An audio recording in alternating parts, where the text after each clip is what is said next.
고린도전서 10장 16절입니다. 우리가 축복하는 바 축복의 잔은 그리스도의 피에 참여함이 아니며 우리가 떼는 떡은 그리스도의 몸에 참여함이 아니냐.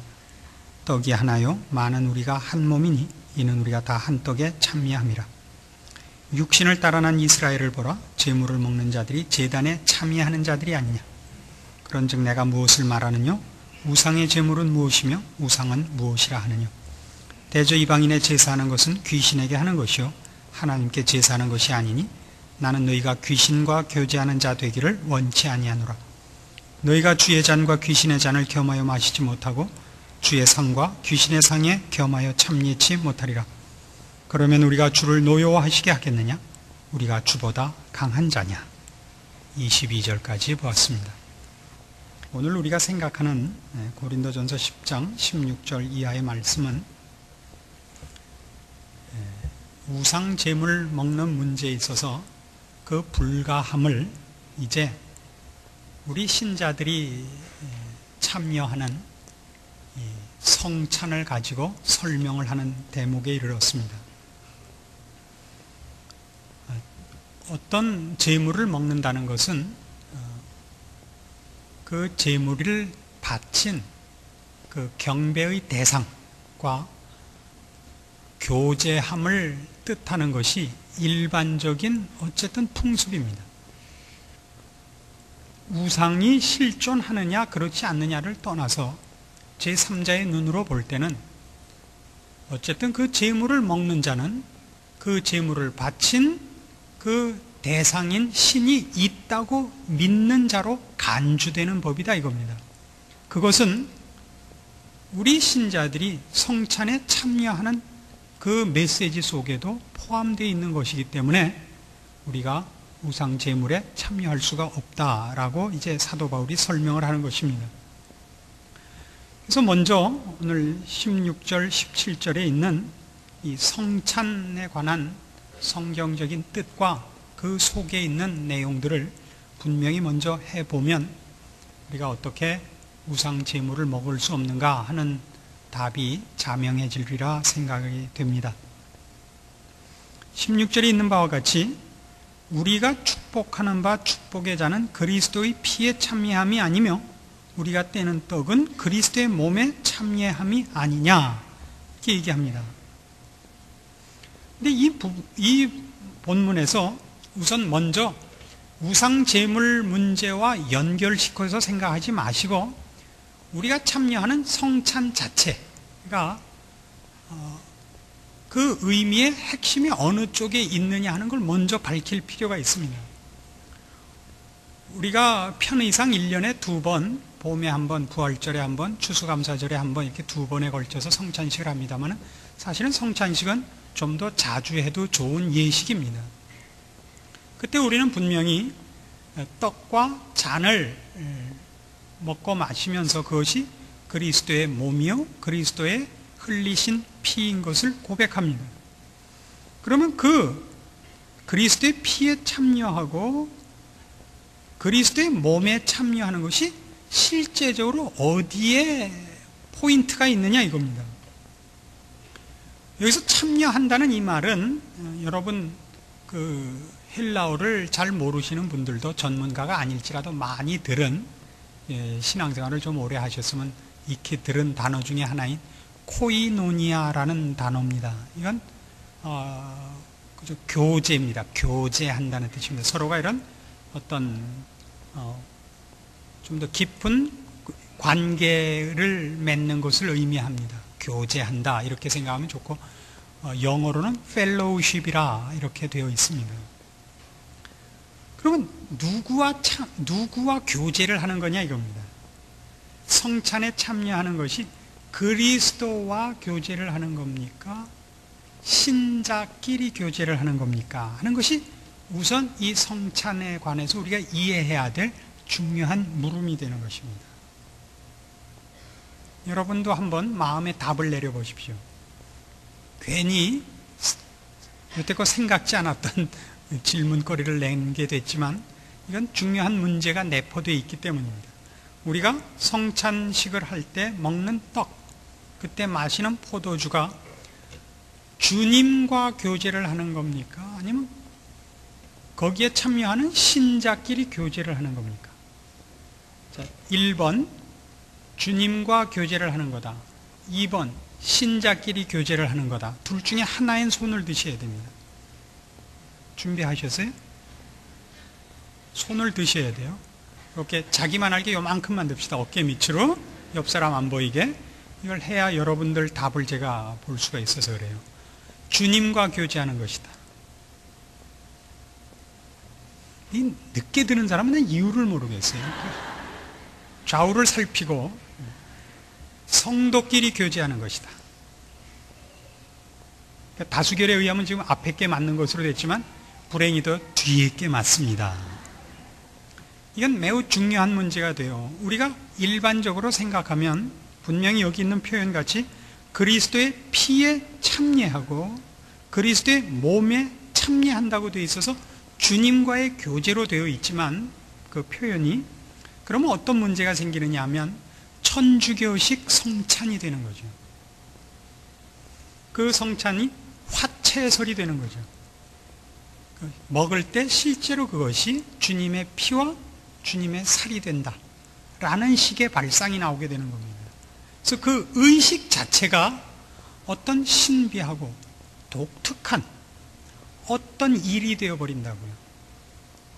그래서 이게 그렇지 않다 하는 것을 그러니까 신자와 하나님과의 교제이기보다는 신자끼리의 교제다 하는 것을 우리가 어떻게 증명을 할 수 있느냐면 11장으로 가시면 고린도전서 11장 11장 23절 보시면 여기에 관한 그 보완된 설명이 나오기 때문입니다. 내가 너희에게 전한 것은 주께 받은 것이니 곧 주 예수께서 잡히시던 밤에 떡을 가지사 축사하시고 떼어 가라사대 이것은 너희를 위하는 내 몸이니 이것을 행하여 나를 기념하라란 말이에요. 이 식은 어떤 일의 기념이라고 해요. 기념이지 그 일 자체가 어떤 신비한 방법은 아니란 말이죠. 주님의 어떤 신성에 동참하는 신비한 어떤 영역에 들어가는 어떤 방법과 길이 아니라 이 기념식이란 말이죠. 그러니까 무슨 기념이죠? 25절 식후에 또한 이와 같이 잔을 가르치시고 가라사대 이 잔은 내 피로 세운 새 언약이니 이것을 행하여 마실 때마다 나를 기념하라 이겁니다. 그래서 성찬에 참여하는 것은 어떤 문제가 있느냐 하면 1차적으로 이 고백 즉 예수 그리스도로 말미암아 지금의 내가 있다라는 고백인 겁니다. 그래서 성찬에 참여하는 자는 물론 핵심은 주님이 나를 위하여 몸 버리셨고 주님이 나를 위하여 피 흘리셨습니다가 핵심입니다마는 성찬 자체가 갖는 보다 본질적인 뜻은 그래서 지금 내가 있게 됐습니다란 말이에요. 그래서 지금 내가 있게 됐습니다. 그런 나가 나 하나만이 아니라 주께서 얼마든지 부른 새 언약으로 말미암는 구원 얻은 모든 백성이란 말이에요.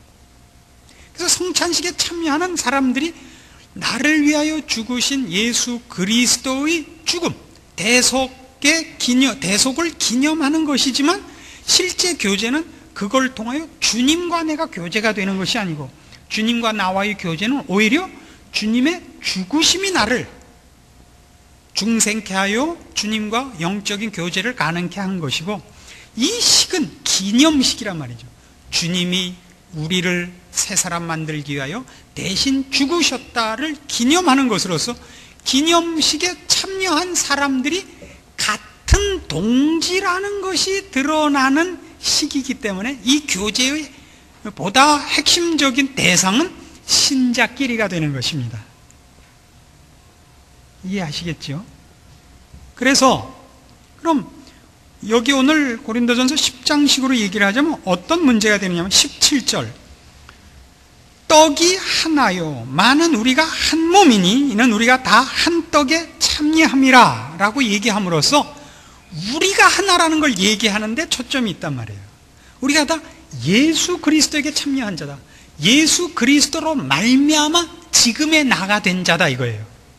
우리가 동일한 것은, 우리가 같은 사람인 것은 다 하나님의 자녀라는, 중생한 자라는, 신자라는 동일한 어떤 지위와 신분을 가진 것은 예수님 때문입니다를 기념함으로써 우리가 하나인 것을 증명해내는 것, 기념하는 것, 확인하는 것, 그것을 말하자면 확인한 것이기 때문에 이 교제의 핵심적인 대상은 신자끼리가 되는 것이다 이겁니다.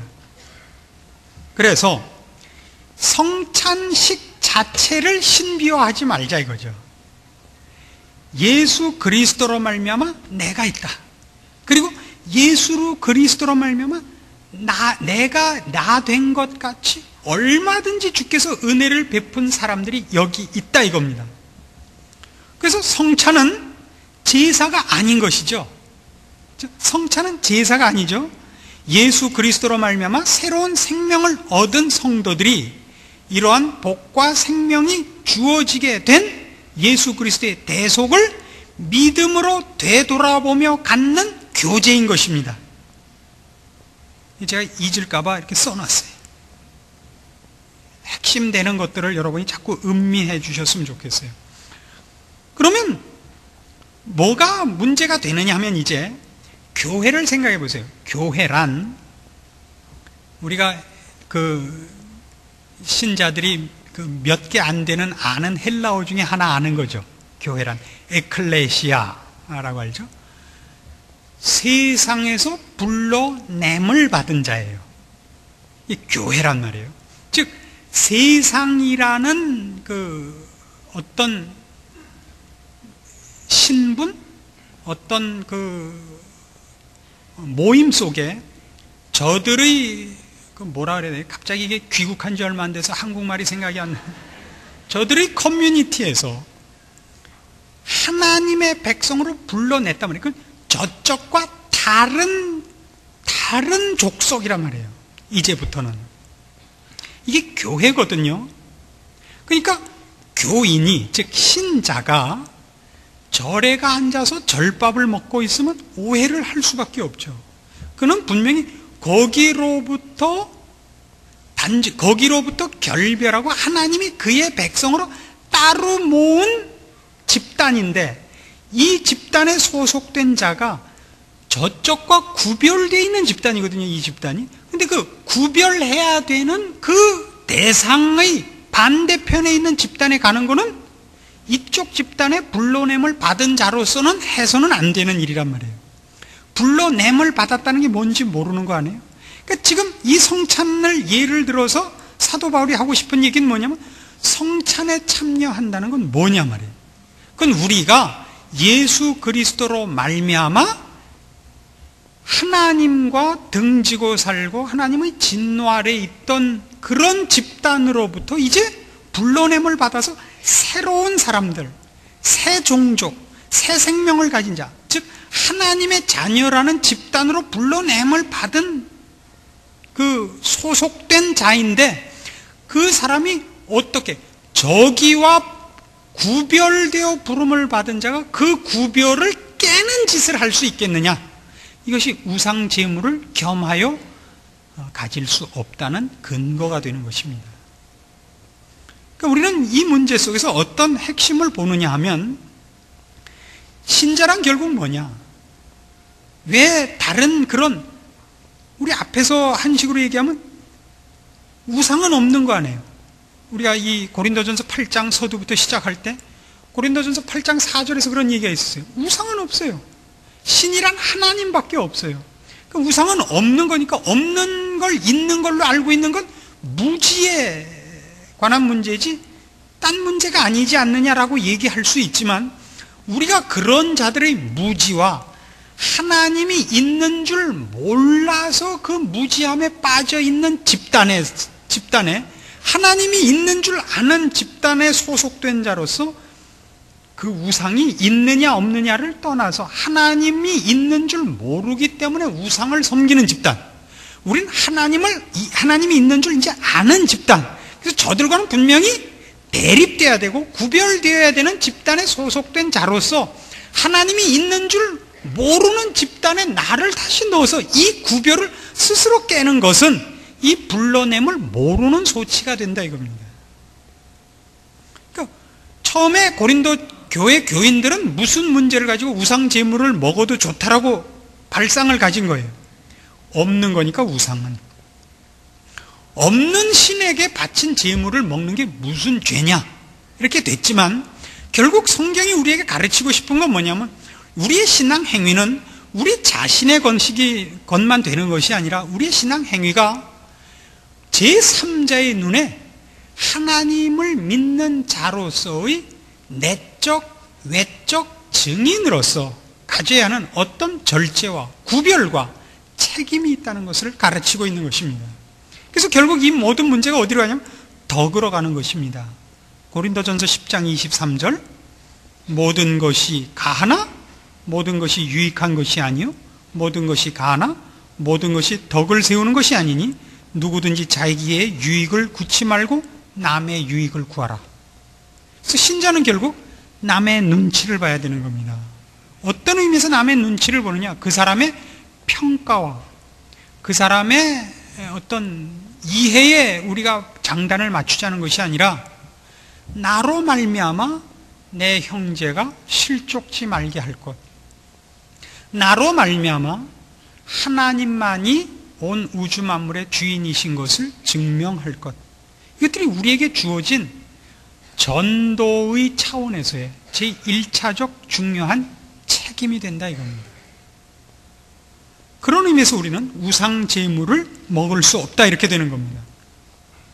그래서 성찬에 참여한다, 우상 제물에 참여하지 마라, 이런 모든 문제는 우리 성도들이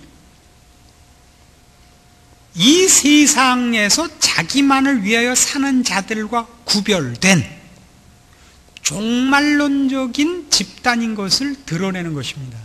그래서 종말론적이라는 것은 이 세상에 있는 것이 영원한 것이 아니며 하나님이 우리에게 약속하신 영원한 나라, 하나님의 이제 영원한 심판, 영원한 보상을 기다리는 자들, 지금 세상이 전부가 아니고 오는 세상이 있음을 아는, 즉 하나님의 존재를 알고 믿는 집단인 것을 나타내는 의미의 종말론적 집단인 것입니다. 그래서 우리는 여러 가지 것들, 즉 이 종말론적 시각과 목표와 원리에 반하는 모든 것을 우리는 기꺼이 목숨을 걸고 우리는 타협하지 않고 거부해야 되고 절제하고 그걸 지켜내기 위하여 희생을 감수해야 된다 이겁니다. 그래서 19절에 가시면 고린도전서 10장 19절에 그런즉 내가 무엇을 말하느냐? 우상의 제물은 무엇이며 우상은 무엇이라 하느냐? 대저 이방인의 제사하는 것은 귀신에게 하는 것이요 하나님께 제사하는 것이 아니니 나는 너희가 귀신과 교제하는 자 되기를 원치 아니하노라. 너희가 주의 잔과 귀신의 잔을 겸하여 마시지 못하고 주의 상과 귀신의 상에 겸하여 참여치 못하리라. 이제 톤을 하나 더 높여서 우상 제물에 참여할 수 없는 또 하나의 더 적극적인 이유가 있다면 그것은 아무것도 없는 무지에 관한 싸움이 아니라 하나님을 섬기느냐 귀신을 섬기느냐의 싸움이기 때문이다라고 이제는 아주 노골적인 우상 숭배의 중요한 정체를 밝힙니다.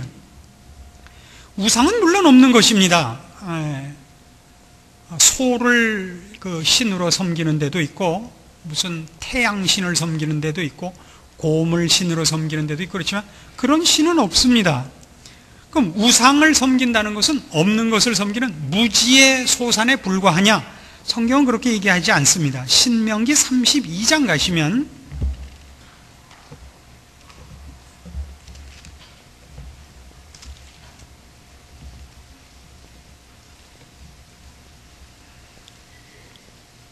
신명기 32장 16절입니다. 모세가 이제 임종을 눈앞에 두고 이스라엘 백성이 그때껏 저질렀던 일들에 대한 회고와 질책과 또 경고를 하나의 유언으로 노래로 남겨놓고 있습니다. 신명기 32장은 모세의 노래로 되어 있는데요. 이 16절에 이스라엘 백성의 잘못을 지적하는 이 대목을 잘 보십시오. 그들이 다른 신으로 그의 질투를 일으키며 가증한 것으로 그의 진노를 격발하였도다. 그들은 하나님께 제사하지 아니하고 마귀에게 하였으니 곧 그들의 알지 못하던 신, 근래에 일어난 신, 새 신, 너희 열조에 두려워하지 않던 것들이로다. 너를 낳은 반석은 내가 상관치 아니하고 너를 내신 하나님은 내가 잊었도다. 거기 다른 신, 즉 우상을 섬기는 걸 누구에게 제사한다 그래요? 마귀에게 한다 그러죠. 그래서 우리는 이런 걸 알 수 있습니다. 결국 하나님을 모르는 인간은 하나님을 섬기지도 않고 마귀를 섬기지도 않고 그냥 자기의 무지와 자기의 헛된 욕심을 따라 사는 것이 아니라 하나님이 보호하지 않고 하나님이 통치하지 않고 하나님이 인정하지 않는 모든 영역에 대해서는 사실상 마귀가 그 주인이라는 것을 잊지 않아야 됩니다. 인간은 결단코 중립지대에 있지 않습니다. 우리가 로마서에서도 배워왔다시피 인간은 죄의 종으로 사망 아래에 있든지 하나님의 크신 은혜 가운데서 주님 안에서 영생을 얻고 있든지 둘 중에 하나입니다. 우리는 우리가 우리의 주인이 되지 못합니다. 죄가 우리를 다스리거나 은혜가 우리를 다스리거나 둘 중에 하나입니다. 그래서 바울이 우리에게 가르치는 것은 결국 우상을 섬기는 자들은 누구냐? 그걸 앞에 내세워서 실제로는 이 세상의 신, 마귀가 우리가 하나님 앞에 나가지 못하도록 방해하고 우리를 패망의 자리로, 영벌의 자리로 미혹해 하는 수단으로 삼은 것이다 이겁니다. 그러면 이 마귀가 하는 일이 뭐예요? 하나님 앞으로 나가는 것, 하나님이 기뻐하시는 것을 방해하는 것, 이 모든 것들입니다. 그래서 결국 오늘 우리가 보는 이 고린도전서 10장에서 우상 제물을 먹지 말아야 할 가장 근본적이고 원칙적인 이유, 그것은 귀신에게 제사하는 것이기 때문에 하나님과 교제하면서 어떻게 귀신과 교제를 하겠느냐, 이건 너무나 분명한 것 아닙니까? 그러니까 여러분은 이렇게 얘기하지 말라 말이죠. 이건 아무것도 아니야, 이건 괜찮은 거야, 이런 건 없다 말입니다. 그래서 굉장히 어려운 문제인데요, 저는 그렇게 몰상식한 사람이 아닙니다. 저는 그렇게 획일적으로 여러분의 신앙을 요구하는 건 아니지만 사탄과 그의 일당이 우리를 부패시키고 거룩의 연습을 하지 못하게 하는 즐겨 사용하는 방법 중에 오락이라는 것이 있습니다. 화토라든가 카드라든가 무슨 골프라든가 테니스라든가 영화라든가 이것 자체는 죄가 아닙니다. 그러나 이런 일들을 사용할 때는 우리가 이런 신경을 써야 됩니다. 그것을 우리의 삶의 어떤 하나의 숨 쉬는 것으로, 잠깐의 휴식으로, 재충전의 기회로, 양념으로 삼아선 좋지만 그것이 나의 중요한 부분이 되어서 그것 때문에 내가 하는 어떤 일들이 영향을 받을 만큼 밀고 들어오거든 여러분은 하나님이 기뻐하시지 않는 어떤 세력 아래 잡혀간 것이라고 생각하셔서 옳습니다. 그래서 여러분이 이런 오락이라는 것을 잘 사용할 그 자신이 없으면 그저 안 하는 게 최선입니다. 안 하는 게 최선이에요. 그러나 이거를 잘 사용하면 대단히 좋습니다.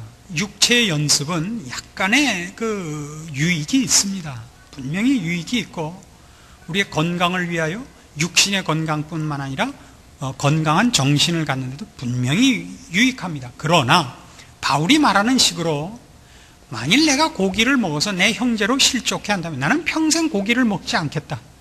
이건 우리에게 필요합니다. 여러분에게 이걸 한꺼번에 하라고 요구하는 것이 아닙니다. 이 원리를 갖고 계십시오. 왜냐하면 신자는 결국 나중에 어디로 가느냐 하면 죄냐 아니냐로 갑니다. 모든 것을 죄냐 아니냐로 간다는 건 뭐냐면 적극적으로 하나님을 사랑하고 하나님을 위해 내가 목숨을 다하고 뜻을 다하고 성품을 다하는 열심을 부리기를 중단한 것을 말합니다. 사랑한다는 것은 만족이 없는 겁니다. 아무리 해도 부족한 것 같고 아무리 드려도 부족한 것 같은, 그리고 만나도 더 만나고 싶고 더 깊은 교제를 원하는 것이 사랑이고 그 진심이어야 되는데, 신앙에서 가장 중요한 싸움거리가 나중에 뭐가 되느냐 하면 최저의 기준으로 가는 것이란 말입니다. 이건 죄가 아니야까지 가는 것. 이건 죄가 아니야. 고린도 교인들이 지금 그걸 하고 있는 거죠. 우상이 어디 있느냐? 하나님 외에 신이 없는데 없는 신에게 저들이 무지해서 바친 제물을 우리가 먹는 게 뭐가 죄가 되느냐? 우상 제물의 문제가 아니라 우리가 고린도전서 지금 8장, 9장, 10장, 석 장에 걸쳐서 하는 게 뭐예요? 우리가 하는 일이 유익하냐 하는 문제였죠. 나와 나를 보고 있는 이웃들 앞에 유익하냐의 문제였단 말이에요. 그래서 우리가 분명하게 이런 결론에 이르는 겁니다. 우리가 우리의 삶 속에서 이건 죄야 아니야 이렇게 묻지 말고 내가 주를 사랑하는가 이렇게 물어야 된단 말입니다. 언제나 주를 사랑하는데 합격점을 받을 수 있다고 제가 그렇게 여러분을 믿거나 강요하는 것 아닙니다. 저도 못합니다. 그러나 기준을 그가 죄냐 아니냐로 갖고 있느냐, 주를 사랑하느냐 아니냐로 갖고 있느냐는 전혀 다르죠. 전혀 다르지 않습니까? 그리고 여러분들이 고린도 교회 교인들 같이 지식이라는 걸 기준으로 해서 이건 죄고 이건 아니야 라는 것으로 자신을 아슬아슬한 선으로 걸어가게 함으로써 자신의 지식과 여유와 어떤 무슨 통찰력 이런 것들을 자랑하는 것으로 주를 사랑하는 신자의 본분을 대체하는 시험에 빠지지 말도록 하란 말입니다. 여기가 핵심입니다. 결국은 우상 제물 문제는 사실상 아닌 겁니다. 그 문제가 이 모든 것이 가장 대표적인 그 상징이기 때문에 바울이 이 우상 제물 먹는 문제를 이제 그 주제로 걸어서 이렇게 긴 설명을 해올 수밖에 없게 된 이유가 있는 것입니다. 오늘날 우리 신자들에게서 가장 큰 병이 뭐냐? 주를 사랑하지 않는 거죠. 벌 받지 않는 선, 욕먹지 않는 선에 서 있지 기를 쓰고 사랑하는 마음이 없어요. 기를 쓰고 사랑합니다.